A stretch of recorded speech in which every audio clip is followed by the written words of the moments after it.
안녕하세요. 아이가 4살 무렵부터는 텔레비전을 활용했어요. 전래동화나 신기한 스쿨버스 같은 과학에 관련된 내용과 역사에 관련된 것이나 그 당시에는 동물왕국을 아주 인기가 있었거든요. 동물왕국에 대해서는 동물왕국 같은 내용물을 하루에 1시간씩 보여줬어요. 큰아이가 4에서 5세 무렵에는요. EBS 방송을 적극 활용했어요. 그 당시에 일 주일에 한 번씩 KBS 원에서 전래동화 만화나 어른들의 행복한 동화 만화를 방영했고 EBS에서 신기한 스쿨버스 과학 만화를 방영했어요. 저는 아이에게 텔레비전을 하루 종일 보여주는 건 아니었지만 하루에 1시간 정도는 적극적으로 활용을 했어요. 비디오에 녹화를 해서 계속해서 주기도 했거든요. 특히 신기한 스쿨버스 과학 만화는요. 녹화된 것을 작은 아이가 크도록 보여주다 보니까 테이프가 늘어졌기도 했어요. 큰애하고 작은 아이하고 나이 차이가 5년 차이가 나거든요. 그때까지 제가 보관했다가 그렇게 보여줬거든요. 나도 무언가를 시작하면요. 끝장을 보려는 성향을 지녔던 것 같아요. 지금도 제 아이들이 무언가의 정신을 빼앗기면요. 불러도 모릅니다. 아이 자신들이 하고 싶은 것이 있으면요. 자신 모든 것에 에너지를 쏟아 부을 정도로 몰입하는 성향을 지녔다고 생각이 듭니다. 이것은 그때 제가 반복적으로 집중적으로 해 줬던 그런 영향이 아닌가 싶습니다. 텔레비전에서 방영된 전래 동화를 보여주고 이야기해 보라고 했고 이야기를 하고 나서 만화를 볼 때 특히 재미있어 했던 장면을 물어봤어요. 어떨 때는요. 아무것도 아닌 것에 깔깔대고 웃고 신이 나서 그 장면을 따라하기도 했거든요. 이런 아이의 모습에 약간 실망하기도 했었어요. 제가 아이의 성격을 잘 모르니까. 제가 모르는 아이의 세계에 관심을 갖고 함께 웃기도 해 주던 시기이기도 해요. 그러면 아이는 신이 나서 더욱더 자기가 아는 장면을 떠올리며 자랑하는 아이의 모습에 대견함도 느꼈어요. 아이가 과학 만화를 보면서 자꾸 질문을 해 댔어요. "왜 그러는 거야?" 이런 식의 질문에 저는 아는 대로 솔직하게 대답을 했고 또는 아이가 질문을 해서 제가 설명한 답을 다시 질문을 하기도 했어요. 제가 공부할 때마다 느낀 것은 기초는 자기 것이 될 때까지 반복해야 된다라고 느꼈기 때문에 아이에게도 단어가 인지될 때까지 반복시키려고 노력을 했어요. 요즘 학자들 중에는 반복이나 암기식 교육은 주입식이어서 창의력을 말살 시킬 수 있다라고 그런 소견도 종종 나오긴 하지만 제 생각에는 기본적인 기틀에서는 모방을 한 다음에 그 구조 이에 창의성을 덧칠해야 된다라고 여겼어요. 지금도 나의 이런 사고는 변함이 없습니다. 지금 모방위에 창의력이 꽃을 피운다는 것이 나 기본적인 생각입니다. 노벨 수상자가 기초과학 분야에 학문을 암기하지 않고 노벨상 받을 정도 창의적인 발견을 했다고는 여기지 않습니다. 그들도 기본적인 것은 철저히 암기했을 것입니다. 이런 사고방식의 소유자이기 때문에 저는 늘 반복되는 학습과 그 학습된 것을 토대로 응용할 수 있는 사고를 아이에게 키워줘야 한다는 신념을 가지고 실행해 나갔어요. 응용력을 키우는 방법으로는요. 아이가 너무 어리니까 아는 단어만 가지고 다시 문장을 만들어서 표현해 보도록 말을 시켰습니다. 아이는 처음에는 이런 교육 방식을 이해하지 못했고 자기가 보았던 내용과는 하등 상관없는 생각나는 대로 말을 했어요.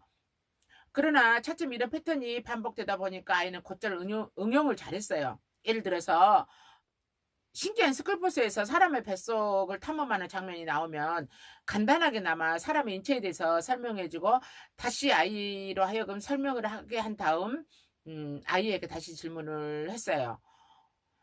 "스쿨버스가 어떻게 뱃속에 들어가 저렇게 자세히 설명하고 이리저리 마구 다닐 수 있지? 너라면 뱃속에 들어갈 수 있어? 엄마는 알 수가 없구나. 너는 엄마에게 설명해 줄 수 있니?" 이런 식 질문에 아이 대답은요. 아이의 나이와 텔레비전 보는 횟수에 따라서 설명이 달라졌어요. 처음 텔레비전을 보고 난 후에는 "난 몰라."라고 대답을 했고 보는 횟수가 많아지면은 "엄마는 그것도 몰라? 버스니까 뱃속에 갈 수 있지." 또는 "신기한 스쿨버스는 못하는 것이 없고 어디든지 갈 수 있어."라고 대답을 했어요. 제가 똑같은 방법으로 다양한 내용에 대해서 물어보기도 하지만 똑같은 내용을 똑같은 방법으로 물어봐도 그때마다 다르게 진화된 설명을 하곤 했어요. 나중에는 아이도 똑같은 내용을 똑같은 방법으로 물어봐도 그때마다 아이는 다르게 진화된 방법을 설명하곤 했어요. 나중에는 아이도 신기한 스쿨버스를 타고 뱃속으로 들어가서 뱃속에 무엇이 있는지 알아보겠다고 말하기도 했거든요.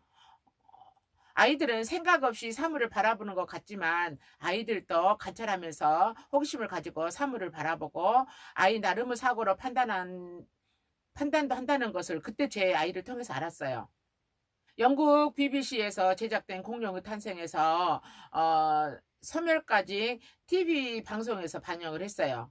마치 현실에서 살아있는 것 같은 공룡 세계를 녹화해서 자주 보여줬거든요. 아이는 그 방송을 보고 장래 꿈이 공룡 중에서도 티라노사우루스가 될 거라고 자랑하고 다닐 정도로 공룡에 푹 빠졌어요.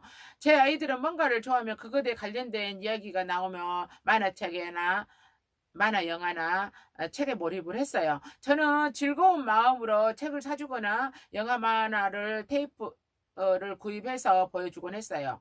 KBS 1에서 방영된 동물왕국도 일찍부터 보여줬거든요. 이 프로는 초등학교 6학년까지 즐겨 본 프로였어요.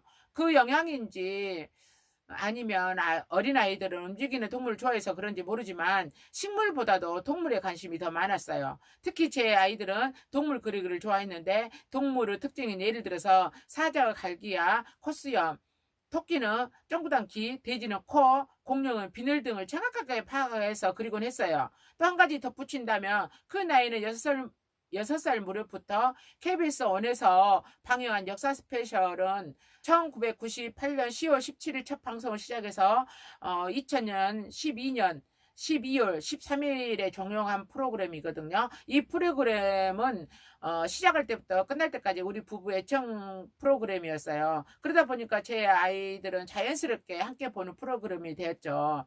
이 프로그램이 끝나면 우리 가족은요, 토론이라고 할 정도는 아니어도 아이 자신들이 느낀 것을 간단하게나마 말을 하곤 했어요. 이 프로그램에서 어른들도 배운 것이 많지만 아이들은 해설자의 어려운 설명에도 이해하는 듯 흥미를 보였어요. 물론 역사에 관련된 책을 익혔기 때문이기도 하지만 역사에 대해 알고 있다는 자부심도 있었는지 친지들이 오면요, 역사 스페셜 내용에 대해서 자랑스럽게 말하곤 했어요. 칭찬을 들은 아이들은 어른들만 보면 알고 있는 것을 표현하려고 했고 표현도 잘했어요. 저는 아이의 이런 발전이 응용력을 키우는 방법의 일환이라고 생각을 했어요. 지금 제 아이들은 이해력이 높다는 평가를 많이 받아요. 아이들은 모두 타고난 천재이지만 두뇌의 역량은 타고난 것을 후천적으로 만들어서 역량을 높여가는 부분이 더 많다라고 생각을 합니다. 저는 지금 아이들에게나 나 같은 엄마들을 만나는 것을 다행으로 여기라고 생색내기도 하거든요. 사실 저는 아이들에게 어떤 정보라도 이해하려고 하면 언제든지 이해할 수 있는 두뇌 역량을 키웠다고 자부심을 갖고 있습니다. 공부를 안 하는 것은 아이들의 몫이지 제 책임은 아니거든요. 물론 공부할 수 있도록 환경을 조성해 주지 못한 점은 부모 책임이지만 환경을 극복하고 노력하는 것은 아이의 몫입니다. 지금 시대에 사는 아이들은 아이 때부터 스마트폰을 사용해서 텔레비전을 활용하는 횟수가 떨어질 수는 있지만 저는 전적으로 스마트폰을 금지하고 유용한 방송 활용이 아이에게 도움이 된다라고 주장하고 싶습니다. 어릴 때는 책과 더불어서 만화책을 적극적으로 활용하면은 아이의 감성도 발달되지 않을까 생각해 봅니다. 어, 제 영상이 여러분에게 도움이 될 수 있다고 판단하셨으면 좋아요, 구독, 알림 설정을 해주시면 보다 더 알찬 내용을 꾸리고자 노력하는 데 큰 힘이 됩니다. 감사합니다. 다음 시간에 뵙죠.